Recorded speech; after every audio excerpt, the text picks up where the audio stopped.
অপ্রকাশ্য হোক এবং প্রকাশ্য হোক, আল্লাহ পাক সব বের করে দেবেন আর বলবেন বান্দা আজকের দিনে আমি কারো উপরে অন্যায় করব না, জুলুম করব না।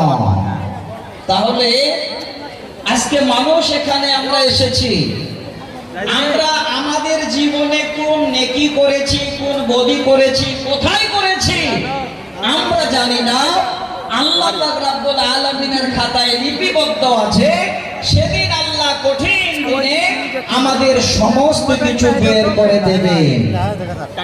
এবার আল্লাহর কাছে আমরা দাঁড় হব, আল্লাহর কাছে আমরা যাব।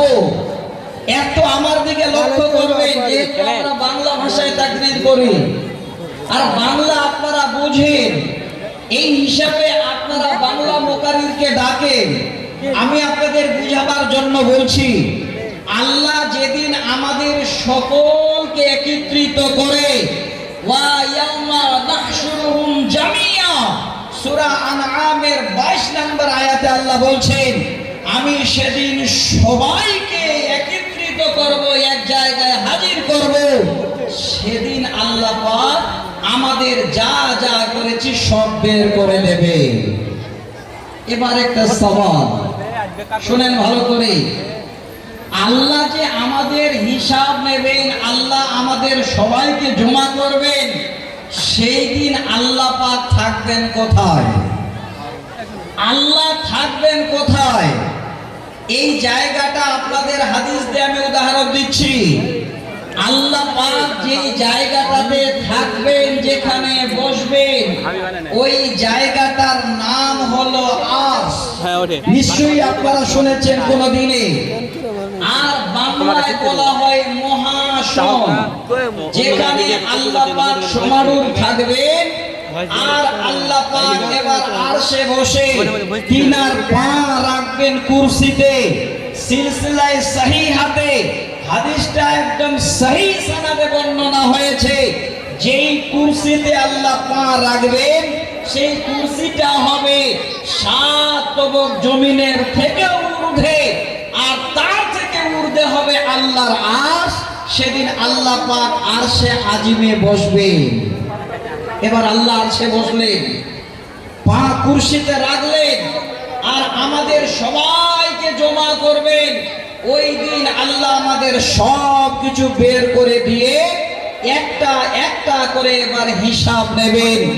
আল্লাহ যেই জায়গাটাতে বসবেন সেই জায়গাটাকে বলা হয় আরশ।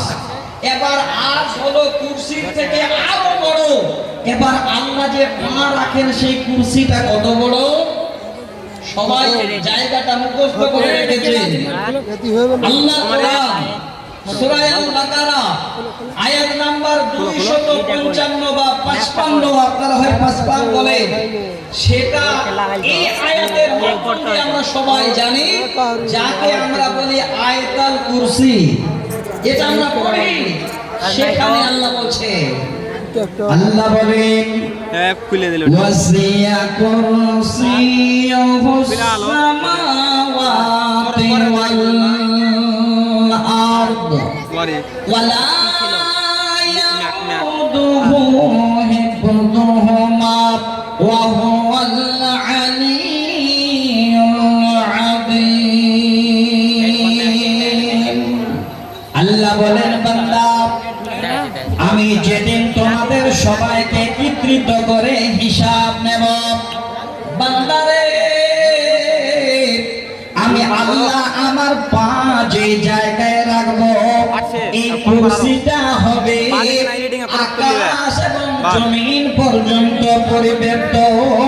ওয়ালা ইয়াউদুহু হিফযুহুমা, আর সেগুলো রক্ষণাবেক্ষণ করতে আমি আল্লাহ কোনদিন ক্লান্ত বোধ মনে করি না।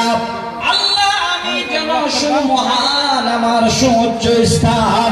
আল্লাহ পাক সেদিন এই রকমের আমাদের সবাইকে দাঁড় করে দেবেন, আর আরশে আজিমে বসে এবার আমাদের জীবনে যা যা আমরা করেছি সম্পূর্ণটাই এক এক করে আল্লাহ আমাদের বের করে দেবে। খারাপ, ফেরান ভালো বের হয়ে যাবে। কোথায় কোন অন্ধকারে কোথায় পা পড়েছেন সেদিন আল্লাহ বের করে দেবেন। আর একটু আপনাদের আগে নিয়ে যাই, আরো ভালো লাগবে। এবার হিসাব সবারে হবে, হিসাব সবাইকে দিতে হবে। আল্লাহ আরশে আজিমে বসে থাকবে আর পা থাকবে কুরসিতে। এবার আরো আপনাদের ভালো করে বুঝাবার জন্য বলছি, যে জায়গাটা আল্লাহ বসে থাকবে ওইটাকে বলা হয় আরশ। আর এই আরশের এই রকমের চেয়ারে যে পায়া আছে, এই আরশেরও পায়া আছে। আল্লাহ কোরআন সূরা জুমার আয়াত নাম্বার 75 একটু ভালো করে শোনাই আপনাদের। হযরতে নবী মুহাম্মদ সাল্লাল্লাহু আলাইহি ওয়াসাল্লাম তিনি বলছেন, কোন নবীকে কোন নবীর উপরে তোমরা প্রাধান্য দিও না। কারণ হলো যেদিন কিয়ামত অনুষ্ঠিত হবে ওই দিন আমি নবী মুহাম্মদ সাল্লাল্লাহু আলাইহি ওয়াসাল্লাম প্রথমে যেন আগে উঠব, আমার যেন হুঁশ ফিরে আসবে। এবার আমি হুঁশ ফিরে দেখব আল্লাহ আরশে আজিমে বসে আছেন, আর হযরতে মূসা আলাইহিস সালাম আল্লাহর আরশের একটা পায়া ধরে দাঁড়িয়ে আছেন। নবীজি বলেন, এই হযরতে মূসা আলাইহিস সালাম দাঁড়িয়ে আছেন, সবাই যেন এবার দেখব।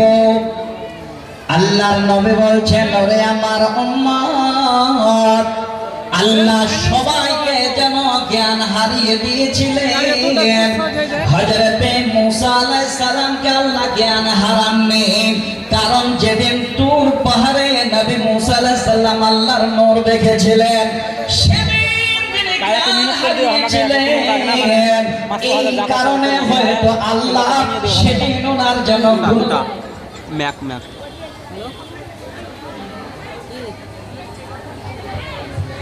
मुअज़्ज़ज़ सामीन, खाने का होटल खुला हुआ है। जिन भाइयों को खाने की ज़रूरत हो वो टिकट लेकर, टोकन लेकर ताम खाना में जा सकते हैं, खाना खा सकते हैं। और एक मुअज़्ज़ज़ मेहमान हमारे बीच तशरीफ़ फरमा है, वो आपसे कुछ सलाम कलाम करेंगे। इसलिए मुअज़्ज़ज़ मेहमान से हम गुजारिश करेंगे कि वो आए और उनकी बात 1-2 मिनट में वो करेंगे, उनकी बात লাগাইতে হবে না লাগে স্ট্রা থেকে अस्सलाम वालेकुम। না ওর লাগা ছিল না, ও জালসা ভিডিও বানাল না। ये जलसा है और ये मस्जिद के लिए किया गया है, इसमें ज़्यादा मुनासिब नहीं है कि हम लोग राजनीतिक कोई बात करें, लेकिन आप लोग हमारे समाज के हैं, हमारे परिवार के हैं, और सामने जो चुनाव है उसके लिए हम चाहेंगे कि आप लोग का दुआ हमारे साथ हो, मेहनत हमारे साथ हो, और आप लोग दिल से हमको एक मौका दें। और इंशाअल्लाह हम तो अपने तरफ से भी कोशिश करेंगे कि आप लोग को हमसे कोई तकलीफ न पहुंचे। और चूंकि यहाँ के কম নাই जनप्रतिनिधि हम पहले से भी रह चुके हैं, जिला परिषद और प्रमुख, हो सकता है जाने अनजाने में कुछ गलती भी हुई होगी, किन्हीं का 10 काम किए होंगे तो 1-2 काम हमसे नहीं भी हुआ होगा। अगर ऐसा किन्हीं को तकलीफ है तो हम माफ़ी चाहते हैं, और आप लोग तहे दिल से साथ दीजिए। हम आपके घर के हैं, आपके परिवार के हैं। अस्सलाम वालेकुम, जज़ाकुमुल्लाह, शुक्रिया। তো ভাই সকল,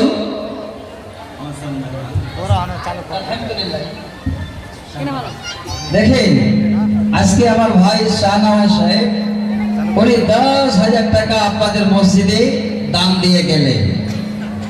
আচ্ছা আচ্ছা আচ্ছা, আলহামদুলিল্লাহ।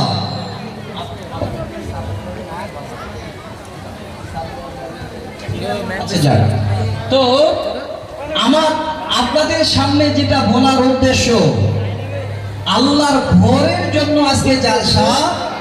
এই আল্লাহর ঘরকে আপনারা কেউ ভুলবেন না, এটা আমার বিশ্বাস। তাহলে দুটো হাদিস আমি আপনাদের সামনে পেশ করছি।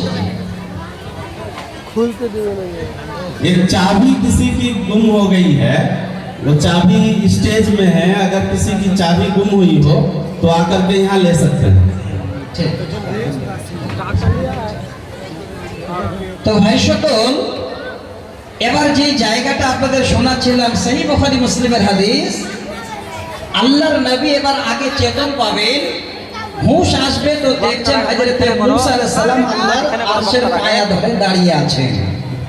বাস তিনি হ্যাঁ আল্লাহকে দেখতে গিয়ে তুর পাহাড়ে হয়তো জ্ঞান হারিয়েছিলেন, তার কারণে আল্লাহ আর ওনার জ্ঞান হারান নেই। আল্লাহ সেই জন্য বলছেন কোন নবীকে কোন নবীর উপরে প্রাধান্য দিও না। শুধু তা নয়, আমার শোনাচ্ছে আল্লাহর কোরআন সূরা জুমার আয়াত নাম্বার ৭৫। আল্লাহর নবী বলছেন ওই আল্লাহ আরশে আজিমে বসবেন, আর আল্লাহর আরশের চারিদিকে ফেরেশতা মণ্ডলী তারা যেন আল্লাহর আরশ ঘিরে থাকবে। সেই ফেরেশতাগুলো এবার আল্লাহর আরশের আশেপাশে ঘিরে থাকবে, তবে চুপে চাপে নয়। আল্লাহ বলছেন ওয়াতারাল মালাইকাতা হাফিনা মিন হাওলিল আরশ ইউসাব্বিহুনা বিহামদি রাব্বিহিম ওয়া কুদিয়া বাইনাহুম বিল হক ওয়া কিলাল হামদুলিল্লাহি রাব্বিল আলামিন। আল্লাহ পাক বলেন আমার ফেরেশতারা আমার আরশের চারিদিকে এবার যেন ঘিরে থাকবে, আর তারা আমার তাসবিহ তাহলিল করবে, তারা হকের উপরে থাকবে, এবং সেদিন ফয়সালা হবে হকের উপরে। আমার বুঝার কথা হলো আল্লাহ পাক আরশে আজিমে ভাবে বসবেন, আর আমরা সবাই আল্লাহর সামনে সেদিন দণ্ডায়মান হব। হে ভাই আমার, আজকে আপনারা ভালো করে একটু শুনে রাখেন। আপনারা বসে আছেন, আপনার মাথার উপরে সুন্দর করে টেন টাঙানো আছে, আপনাদের মাথার উপরে ছাদ দেওয়ানো আছে, কিন্তু যেদিন আল্লাহ আরশে বসবেন সেদিন আল্লাহর আরশ ছাড়া এতটুকুন কোন রকমের লুকাবার জায়গাও থাকবে না, কোনো জায়গা থাকবে না। ওই দিন মানুষ আল্লাহর কাছে ত্রাহি ত্রাহি করবে। কিভাবে, কেন ত্রাহি ত্রাহি করবে? একটু শুনেন, দুটো বুখারী মুসলিমের হাদিস শোনাচ্ছি একদম সহিহ সনদে। হযরতে মিকদাদ রাদিয়াল্লাহু তাআলা আনহু হাদিসের রাবী, হাদিস নাম্বার 5304, তিনি বলছেন নবীজি বলেন সেদিন আল্লাহ পাক আরশে আজিমে বসবেন, আমরা সবাই আল্লাহর সামনে দণ্ডায়মান হব। হে সমস্ত বাঞ্ছা গ্রামের মানুষ, সেদিন আমরা কি হালাতে থাকব? তুদুনা শামসু ইয়াউমাল কিয়ামাতি মিনাল খালকি হাত্তা তাকুনা মিনহুম কামিকদারাল মাইল। আল্লাহর নবী বলেন, হযরতে মিকদাদ হাদিসের রাবী, হে পৃথিবীর উম্মতেরা, আল্লাহ আরশে আছেন আর আমরা আল্লাহর সামনে দণ্ডায়মান হব। সেদিন আমাদের মাথার উপরে সূর্যখানা এত উপরে রয়েছে, এত উপরে আর থাকবে না, আমাদের মাথার কাছে সূর্য নেমে আসবে। নবী বলছেন তুদনা শামসু ইয়াউমাল কিয়ামাতি মিনাল খালকি হাত্তা তাকুনা মিনহুম কামিকদারাল মাইল। সেদিন হয়তো সুরমা দানির কাঠির নে মাথার উপরে সূর্য কিংবা 1 মাইল উপরে চলে আসবে। মানুষ ত্রাহি ত্রাহি করবে, লুকাবার কোন রকমের কোথাও জায়গা পাবে না। নবীজি বলছেন যারা যেভাবে আমল করেছে ওই আমলের দরুন তারা যেন সেখানে সূর্যের তাপে ঘেমে যাবে। কেউ কেউ নিজের ঘামে নিজের হাঁটু পর্যন্ত ডুবে যাবে, কেউ নিজের কোমর পর্যন্ত ডুবে যাবে, কেউ নিজের গলা পর্যন্ত ডুবে যাবে। আল্লাহ নবী শেষের বেলায় ইশারা করে মুখের দিকে দেখা, কেউ নিজের মুখ পর্যন্ত ঘামে ডুবে যাবে, আর মাথার কাছে সূর্য নেমে আসার কারণে মানুষ পাগলের মতো ছুটাছুটি করবে। আল্লাহর নবী বলছেন, হে উম্মত, সেদিন তোমার পাশে দাঁড়াবার মতো, তোমাকে ছায়া দেওয়ার মতো তোমার কেউ যেন কাছে আসবে না। একটাই জন্য আপনার মাথার উপরে ছায়ার ব্যবস্থা থাকবে, সেটা হলো যারা আল্লাহ রাস্তায় সাদকা করে, আল্লাহ রাস্তায় যারা দান করে, আল্লাহর ঘরে যারা হাত বাড়িয়ে দেয়। নবীজি বলছেন, সেদিন কিয়ামতের দিনে ওই সূর্যের নিচে মাথার উপরে এই সাদকা ওই বান্দা বান্দির জন্য যেন যতক্ষণ হিসাব না হবে, ওই সাদকা যেন মাথার উপরে ছায়া হয়ে দাঁড়াবে। আমার ভাই, হিসাব শুরু হয়নি, খালি আমাদের দাঁড় করিয়েছেন, সূর্য মাথার কাছে আল্লাহ নামিয়ে দিয়েছেন, আমরা পাগলের মতো সেখানে ত্রাহি ত্রাহি করছি, কিন্তু লুকাবার কোনো জায়গা নাই। আমরা যাব কোথায়? কোনো জায়গা নাই, একমাত্র জায়গা আছে আল্লাহর আরশ। আল্লাহর আরশ ছাড়া আর কোনো লুকাবার জায়গা নাই। যতক্ষণ হিসাব না হচ্ছে আপনাকে এতটুকু সাহায্য করবে, ইন্নামাল মুমিনু ইয়াসতাদিলুল মুমিনু ফি সাদাকাতিহি, যারা সাদকা করবে মুমিনেরা, এই সাদকায় সেদিন তাদের মাথার উপরে ছাতা হয়ে দাঁড়াবে। আর এই সমস্ত সাদকা সেদিন আপনাকে কিছুটা রক্ষা করবে, তাছাড়া আপনাকে রক্ষা করার মতো আপনার স্ত্রী, আপনার ছেলে, আপনার বাবা, আপনার মা কেউ দাঁড়াবে না। তো ভাই, আমার বন্ধু, আমি আপনাদের এই জন্য আজকে এই রকমের একটা জায়গায় নিয়ে আসছি যে আমাদের সবাইকে দাঁড় হতে হবে, আমাদের সবাইকে আল্লাহর কাছে যেতে হবে। সেদিন আল্লাহর আশ পাওয়ার জন্য ছুটাছুটি করব, উপায় কোথাও থাকবে না। তবে 7 থেকে 8 প্রকারের ব্যক্তি উপায় পাবে। আমি আপনাদের ছোট করে শোনাচ্ছি, এখনো হিসাব শুরু হয়নি। তবে ভাই, আমার বাপ একজন যুবক বন্ধু আমার, আমি দেখলাম আমার হাতে এতক্ষণ ধরে কথা শুনে উনি 3000 টাকা নিয়ে আমার হাতে ধরিয়ে দিয়ে উনি দাঁড়িয়ে আছেন। তার মানে উনি বুঝাতে চাচ্ছেন, মাওলানা আরো কিছু বলুন, আমি আপনার ডাকে সাড়া দেব। আল্লাহ কিয়ামতের দিনে যেন ওই ছায়া অবশ্যই আমি পাই, এই রকমের একটা আশা নিয়ে আমি আপনার কাছে এসেছি। আমার ভাইকে একটু অনুরোধ করব, ভাই, সবাইকে আমাদের আল্লাহর কাছে দণ্ডায়মান হতে হবে, হিসাব আমাদের হবে। আল্লাহ বলছেন, ওয়াহুম লা ইউযলামুন, কারো উপরে আমি অন্যায় করব না। তো ভাই, সেদিন আপনার সাদকা, সেদিন আপনার এই মসজিদের দান যেন আপনার মাথার উপরে ছাতা হয়ে দাঁড়ায়। হিসাব না হোক, আপনার সাদকা যেন আপনাকে সেই গরমি থেকে, সূর্যের তাপ থেকে বাঁচায়। ভাই, কমপেতে কত দিলেন? 2000, 5000, প্রথমে 5000 টাকা দিয়ে না ভাই। সেই একদম 250 কিলোমিটার দূর থেকে এসেছি আমি তো কমপক্ষে প্রথমে চাইতাম 50,000 টাকা, কারণ এই মসজিদের প্রায় খরচ আছে 20 লাখ টাকা। এত বড় মসজিদ আপনাদের এই অঞ্চলে মনে হয় নাই, এত বড় মসজিদ বানিয়েছেন। তো ভাই, 5000 টাকা নয়, আমি আল্লাহকে বিশ্বাস রেখে বলছি, সমস্ত বুখারী মুসলিমের হাদিস শোনাবো আপনাদের, যেন কিয়ামতের দিনে এই সাদকা আপনার মাথার উপরে ছায়া হয়ে দাঁড়ায়। প্রথমে আমার হাতে আপনি 10,000 টাকা সমস্ত পরিবারের জন্য দেন, আর 5000 টাকা মারেন না হলে লিখে দেন। নারে তাকবীর!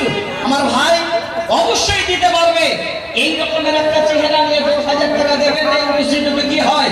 হয়ে যাবে ইনশাআল্লাহ, আমার বিশ্বাস। আসেন মুসাফা করি, আসেন মুসাফা করি ভাই, আসেন একটু হাতটা বাড়ান তাড়াতাড়ি। আলহামদুলিল্লাহ হয়ে যাবে, হয়ে যাবে। আপনি বলার আগে ভাই আলহামদুলিল্লাহ করে নিয়েছেন। আমি আপনাদের আল্লাহর কসম বলছি, যদি তাড়াহুড়া না হতো, আজকে আপনাদের মনের ভিতরে কাঁপনি উঠে যেত যে আল্লাহ, সেদিন তোমার আরশের সামনে আমরা কি জবাব দেব? আল্লাহ, তুমি তো সব বের করে দেবে। সূর্য মাথার কাছে নেমে আসবে, আমাদের গায়ে কোনো জামা কাপড় সেদিন থাকবে না। আল্লাহ, আশ্রয় পাবো কোথায়? একটাই জায়গা, আপনার সাদকা আশ্রয়ের জায়গা হবে। তো আমার ভাই, প্রথমে আমার হাতে 10,000 টাকা ইনশাআল্লাহ আমার ভাইয়ের নামে আমি দোয়া করছি। হয়ে যাবে ইনশাআল্লাহ। ভাইয়ের নামটা 5000 টাকা লিখেন আপনারা, না ভাই মেরে দেন, মেরে দেন, আপনার পরিবার সুখী হবে, আপনি সুখে থাকবেন, দেরি করবেন না। আচ্ছা ভাইজান, কার মন চাচ্ছে যে আল্লাহ সেই দিনটাতে আমার বিবি আমাকে সাথ দেবে না, আমার ছেলে আমার সাথ দেবে না, আমার বাবা আমার সাথ দেবে না, এই ভাইয়ের মতো আর বেশি নয় 4 জনকে দেখতে চাই, 10,000 টাকা নিয়ে আমার সামনে আপনারা দাঁড় হবেন। আমি আপনাদের কাছে অনুরোধ করছি, যদি আপনারা আজকে হাত বাড়িয়ে দিতে পারেন, কিয়ামতের দিনে সাদকা আপনার ছায়া হবে। এই দুনিয়াতে আল্লাহ পাক নিজেই আপনার জন্য বেমারের চিকিৎসা করবেন, আল্লাহ পাক আপনার জন্য সবথেকে বড় ডাক্তার হবে। আমি হাদিসের শব্দ পড়েছিলাম, একদম সহিহ সানাদে আবু দাউদে হাদিসটা আছে, মুসনাদ আহমদে হাদিসটা আছে, হাদিস নাম্বার 3335। বলেছিলাম দাও মারদাতুম বিসাদাকা, এই হাদিসটা আমি আপনাদের সামনে শোনাবো। এই ভাইয়ের জোড়া আর 4 জন, বেশি নয়, 10,000 টাকা করে এই বানসার গ্রামের মানুষ এত বড় একটা সাদকা দেবেন আল্লাহর ঘরে, যে ঘরটা হলো পৃথিবীর সবথেকে অতি উত্তম ঘর, অতি উত্তম জায়গা।